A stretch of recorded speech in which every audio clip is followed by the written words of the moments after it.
Hai teman-teman, perkenalkan nama saya Meili Amalia. Saya adalah mahasiswi Universitas Dian Nusantara jurusan Manajemen.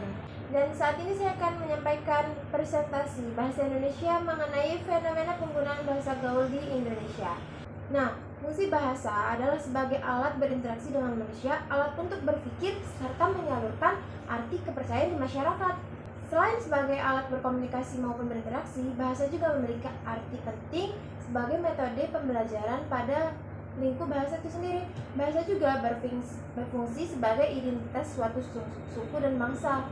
Karena keunikannya, karena setiap suku dan bangsa tentunya memiliki bahasa yang berbeda. Sementara itu, bahasa gaul lebih mengarah kepada bahasa yang hanya dimengerti beberapa orang saja. Nah, akhir-akhir ini bahasa gaul menjadi bahasa sehari-hari banyak orang Indonesia, bahkan anak kecil, remaja, hingga orang dewasa.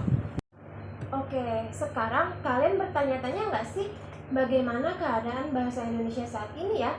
Apa pengaruh bahasa gaul yang ada di Indonesia? Dan apa penyebab berkembangnya bahasa gaul di Indonesia? Dan yang terakhir, bagaimana mengurangi penggunaan bahasa gaul di Indonesia?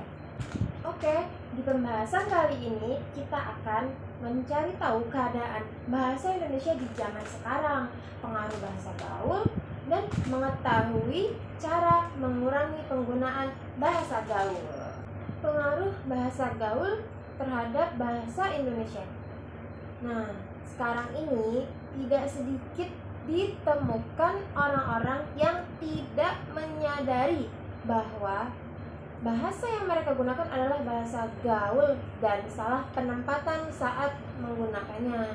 Hal ini tentu saja tidak baik dalam perkembangan bahasa Indonesia yang baik dan benar di negara kita saat ini.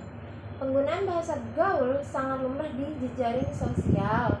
Orang tidak ragu untuk menuliskan komentar-komentar menggunakan bahasa tersebut. Nah, pada intinya, penggunaan bahasa Indonesia menurun dari tahun ke tahun karena tergeser dengan penggunaan bahasa gaul yang semakin menyebar luas loh teman-teman.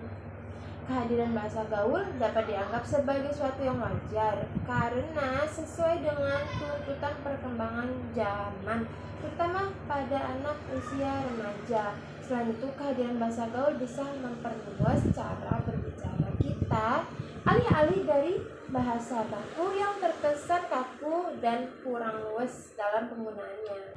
Keadaan bahasa Indonesia saat ini semakin menurun loh di zaman sekarang. Banyak sekali kosakata asing yang diserap menjadi bahasa Indonesia. Nah, banyaknya bahasa serapan ini mengkhawatirkan bahasa asli Indonesia. Salah satu faktor pendorong utama yang mengikis bahasa asli Indonesia adalah media sosial, televisi, dan merek impor. Nah, hal ini tentu saja membuat anak muda di Indonesia semakin tidak terbiasa untuk menggunakan bahasa Indonesia yang baik dan benar. Maka dari hal itu muncullah bahasa gaul, bahasa serapan, bahasa alay, dan lain-lain. Nah, penggunaan bahasa gaul yang marak saat ini tentu akan mengancam penggunaan bahasa Indonesia yang baik dan benar. Tidak jarang pula ditemukan orang-orang semakin jarang dan merasa asing saat menggunakan bahasa baku. Padahal bahasa ini merupakan salah satu ciri khas negara kita yang patut kita banggakan. Oke, pengaruh media dalam perkembangan bahasa gaul. Nah, media sangat berpengaruh loh terhadap penggunaan bahasa gaul di Indonesia, khususnya situs-situs jejaring di internet. Remaja adalah penikmat situs-situs yang paling banyak.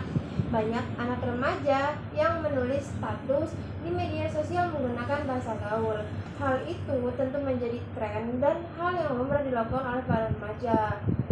Nah, banyak pula anak di usia sekolah dasar yang menggunakan bahasa gaul. Sama halnya dengan yang terjadi pada remaja. Hal ini dipengaruhi oleh media sosial. Penyerapan bahasa gaul menjadi konformitas di lingkungan kita. Apa sih konformitas? Nah, konformitas adalah adaptasi atau meleburkan diri terhadap lingkungan sekitar agar dapat diakui atau dianggap oleh orang-orang sekitar.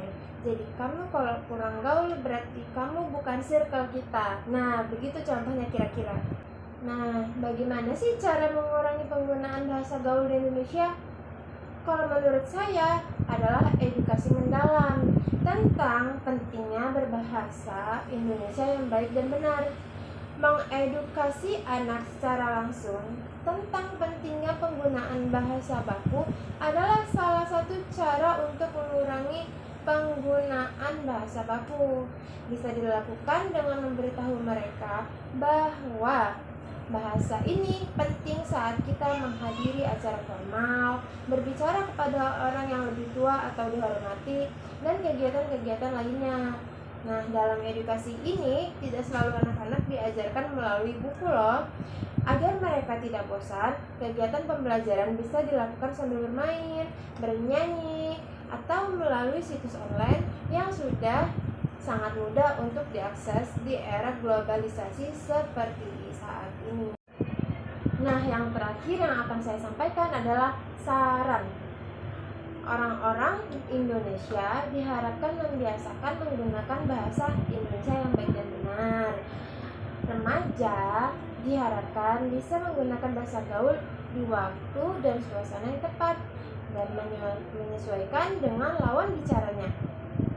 Dan terakhir, diharapkan penggunaan bahasa gaul ditujukan untuk hal yang baik dan tidak untuk menghina atau berkata kasar.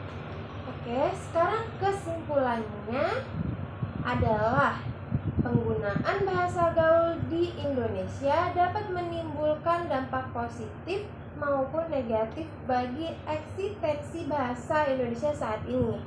Salah satu dampak positif yang ditimbulkan adalah remaja saat ini menjadi lebih kreatif dan dapat menciptakan inovasi baru yang belum ada sebelumnya.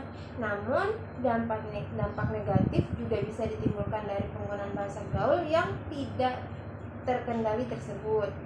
Dampak-dampak tersebut adalah terpinggirkannya eksistensi bahasa Indonesia sebagai bahasa terpenting, pemakaian bahasa Indonesia yang semakin sulit dan tak terbiasa, punahnya penggunaan bahasa Indonesia dalam kehidupan sehari-hari, dan mengganggu pemahaman bahasa bagi orang lain. Oke, baik teman-teman, mungkin segitu aja yang bisa saya sampaikan mengenai fenomena penggunaan bahasa gaul di Indonesia. Nah, saya Meli, terima kasih dan sampai jumpa.